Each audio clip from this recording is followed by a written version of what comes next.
Olá, pessoal. Na gravação atual, nessa gravação que está se iniciando agora, a minha proposta é tratar com vocês da previdência social em cotejo com outras políticas públicas que se prestam à proteção social.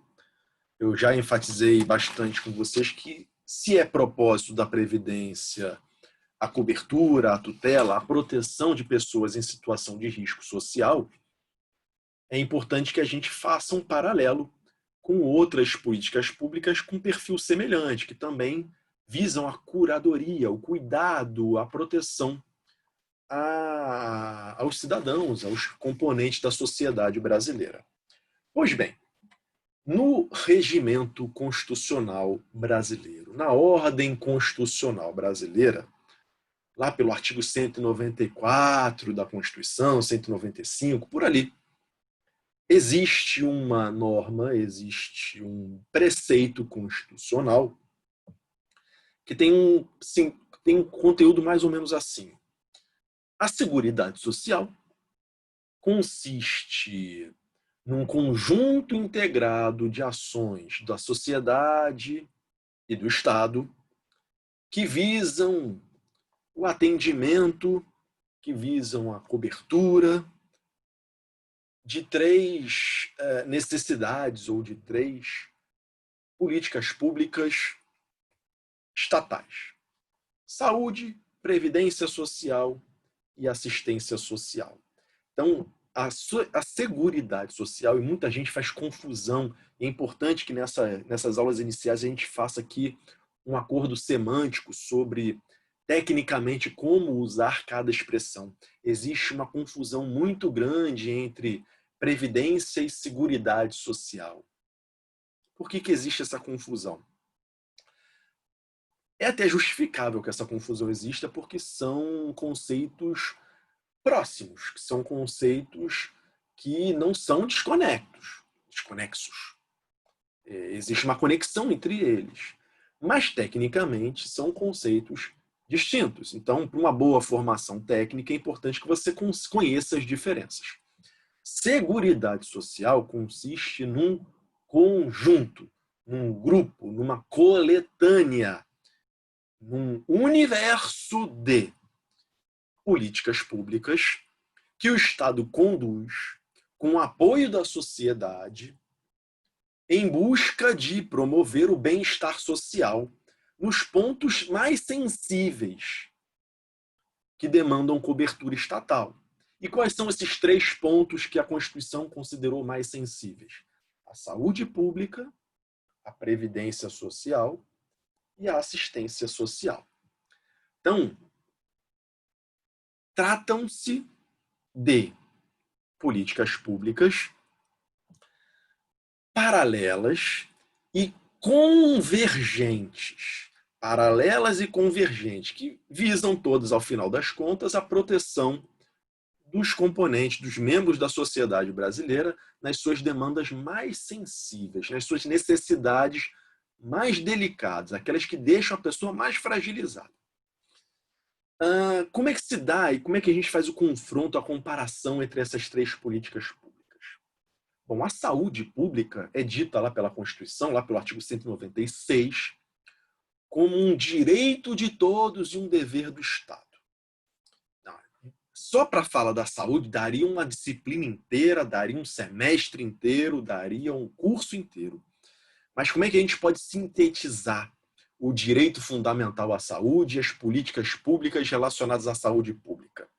Bom, trata-se de uma política pública estruturada pelo Estado, oferecida à população por meio de um sistema público, o SUS, o Sistema Único de Saúde.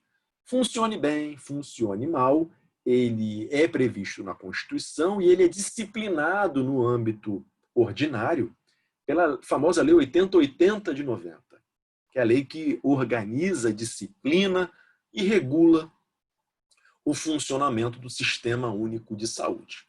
Se a gente for à Constituição, a gente vai perceber que prover saúde pública, prestar saúde pública, é uma competência constitucional comum, é uma competência que é atribuída a todos os entes da federação de maneira simultânea, e para isso a gente precisa de uma organização de sistema. Então, o que faz a Lei 8080 é sistematizar as atribuições, os encargos dos municípios, as atribuições e competências dos estados, o papel da União, a atuação do poder público na profilaxia, na prevenção, o protocolo de medidas terapêuticas, de tratamento.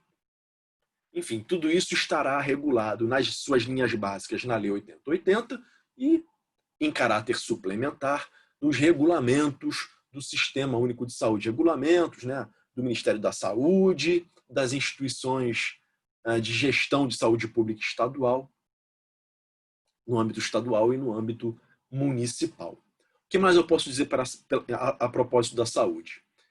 Que a saúde corresponde a um direito fundamental, e assim é dito no artigo 6º da Constituição, cujo exercício não demanda uma relação jurídica base com o poder público. É um direito que você exerce sem a exigência, por exemplo, de uma contrapartida ou de uma existência de uma relação jurídica específica prévia. Qualquer cidadão, rico, pobre, feliz, triste, vascaíno, flamenguista, corintiano, palmeirense, não importa, não se discrimina, não se distingue, todo cidadão tem direito ao atendimento na forma prevista no regulamento, de acordo com o protocolo terapêutico, de acordo com os limites de atuação do Sistema Único de Saúde.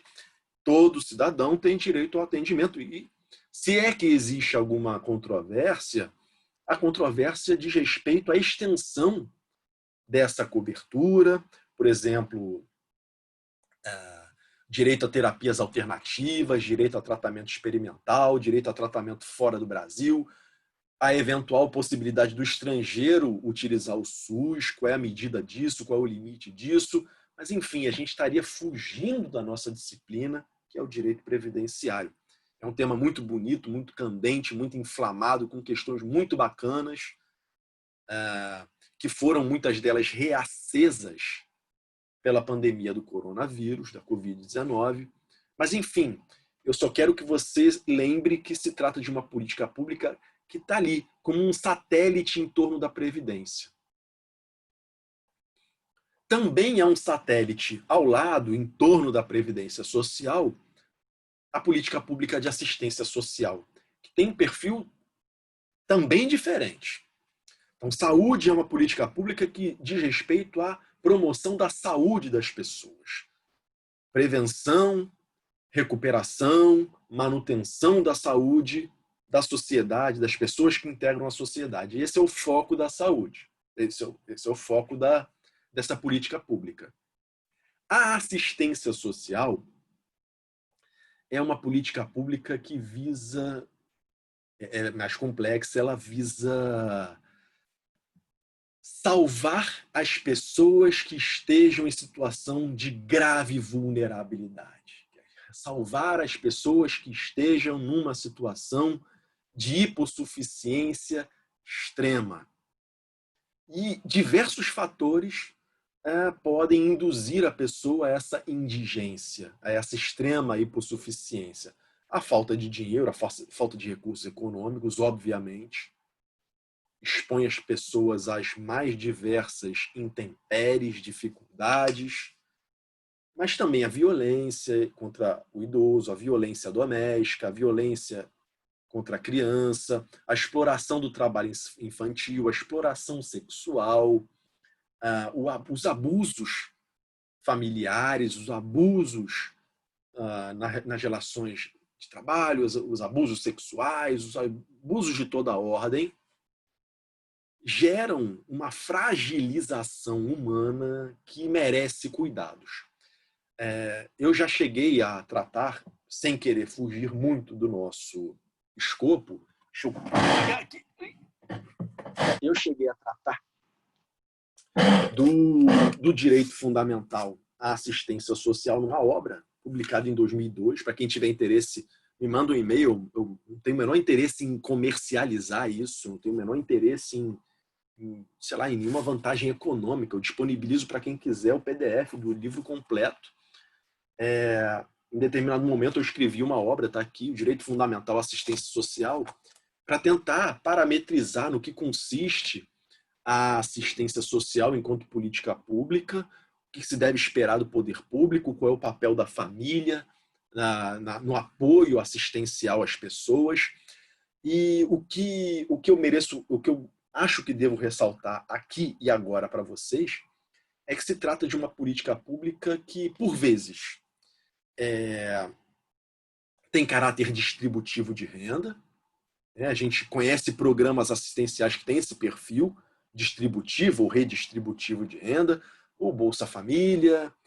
Dizem que está em jogo aí para ser discutido um programa novo que vai se chamar Renda Brasil, alguma coisa do tipo. O programa de erradicação do trabalho infantil também envolve a remessa, a distribuição de recursos às famílias apoiadas, mas é uma política pública que não se esgota na entrega de valores, não se esgota na sua dimensão econômica. Eu brigo muito na percepção, eu brigo muito para que se compreenda a assistência social como um serviço que visa a autonomia das pessoas, que visa atender às situações de risco, às fragilidades, às vulnerabilidades, visando apoiar o sujeito ou a família ao ganho, à recuperação da sua autonomia humana. Isso, para mim, é o mais importante em matéria assistencial. Tem gente que fala disso, isso é indicação da porta de saída dos programas assistenciais. Em alguma medida, existe um paralelismo, sim, com a história da porta de saída. Enfim, para quem tiver curiosidade, para quem quiser um aprofundamento, uma leitura extra, entre em contato comigo, não tem problema nenhum, encaminho a obra e submeto a crítica de todos vocês. Eu só quero que você perceba, e aí voltando para a Previdência, que saúde, previdência e assistência consistem num tripé, num conjunto integrado de políticas públicas. Previdência, assistência e saúde são interdependentes, devem ser intercomunicantes, devem ser interativas. Políticas públicas integradas. E que eu não estou entendendo, parece papo teórico, né? Vou te mostrar um exemplo prático. Eu não prometi para vocês que a pegada ia ser prática no curso. Vou tentar fazer isso a partir de agora. Eu ontem estava trabalhando numa demanda da Procuradoria para apelar, tomei ciência de uma sentença. Verificando se ia apelar ou não, fui ler a sentença. É uma sentença que condena o INSS, eu sou procurador federal, represento o INSS em juízo. Era uma sentença que condenava o INSS a conceder um benefício previdenciário para um segurado. Até aí nada demais, é papel da Previdência mesmo, essa cobertura, né? O benefício previdenciário ao qual o INSS restou condenado a pagar foi o auxílio-doença. Muita gente conhece o auxílio-doença, a gente vai estudar ele a fundo. Ele é devido ao segurado que está diante de uma situação de incapacidade temporária e parcial para trabalhar.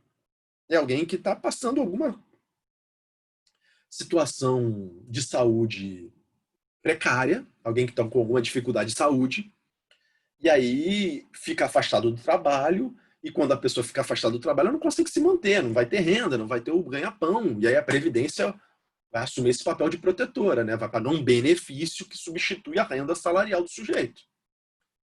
Beleza. Então, lá o juiz federal, aliás, um excelente juiz federal, admiro muito o juiz prolator da sentença, de verdade, não é babação de ovo, até porque não vou nem falar o nome de quem é, condenou o INSS e colocou assim no dispositivo da sentença. Condeno o INSS ao pagamento do auxílio-doença em favor do autor da ação, ótimo, beleza? Pelo prazo de 120 dias, contados a partir da realização de uma cirurgia de coluna. Aí qual era o caso concreto? O caso concreto se colocava assim. Um determinado trabalhador, que era um trabalhador braçal, uma coisa como um operador de fábrica, né? Um operador fabril, um trabalhador de chão de fábrica, com pouco aprimoramento técnico, com pouco aprimoramento acadêmico, exercendo uma profissão braçal, estava com hérnia de disco. Pois bem, pensa só na integração saúde, previdência e assistência.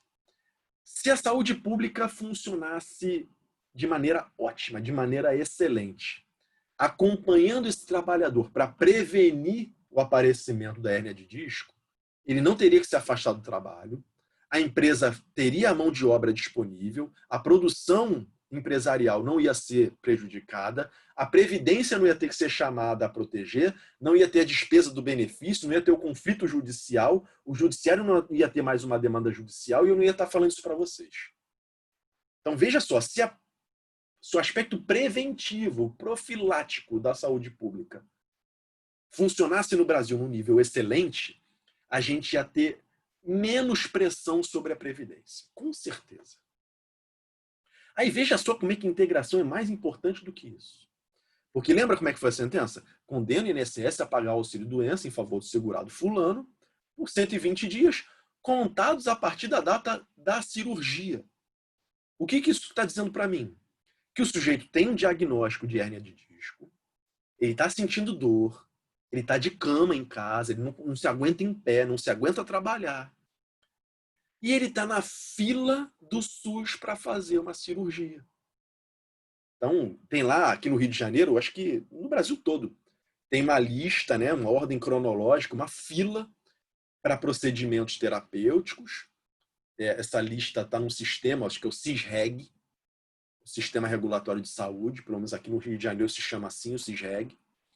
Então, ele está na posição, sei lá, 150 e poucos da fila.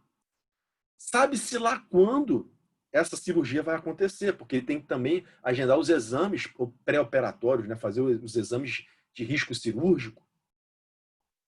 Então, sabe-se lá quando isso vai acontecer. Então, veja, se a saúde pública atendesse esse sujeito de maneira mais pronta, mais célere, o prazo de afastamento dele do trabalho ia ser menor. E a despesa para a Previdência Social também ia ser menor, porque o benefício ia ser mantido por menos tempo. Então tem tudo a ver essa interação, tem tudo a ver. Quanto melhor funcionar a saúde pública, melhor para a Previdência Social, mais alívio para a Previdência, menos pressão sobre a Previdência a gente vai sentir. Então, se a gente tratar dos outros aspectos também, se a saúde pública for aprimorada no que diz respeito à prevenção de acidentes do trabalho, menos pressão sobre a Previdência. Mais a gente pode poder ter uma previdência se dedicando a outros aspectos, a outros riscos sociais.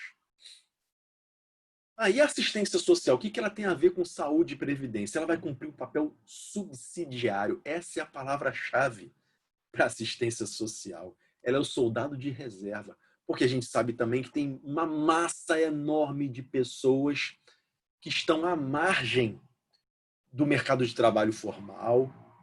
Tem uma massa de pessoas que não têm acesso à cobertura previdenciária porque nunca tiveram uma carteira assinada, porque são trabalhadores informais, porque não têm condições de serem incluídas como seguradas facultativas, porque falta dinheiro, falta educação, falta orientação, falta estrutura para que isso aconteça. O Brasil tem uma legião de milhões e milhões de pessoas marginalizadas.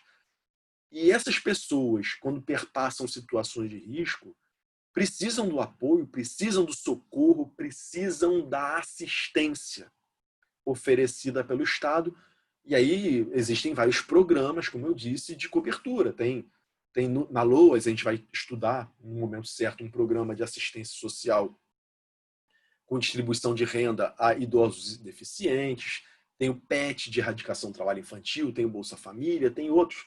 Tem programas estaduais, tem programas municipais, mas, enfim, todos funcionando como mecanismos subsidiários à Previdência.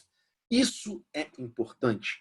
Então, quanto pior funcionar a Previdência, quanto pior for o funcionamento da Previdência, quanto menos a Previdência for capaz de incluir as pessoas uma engrenagem oficial de proteção, mais pressionada fica a assistência.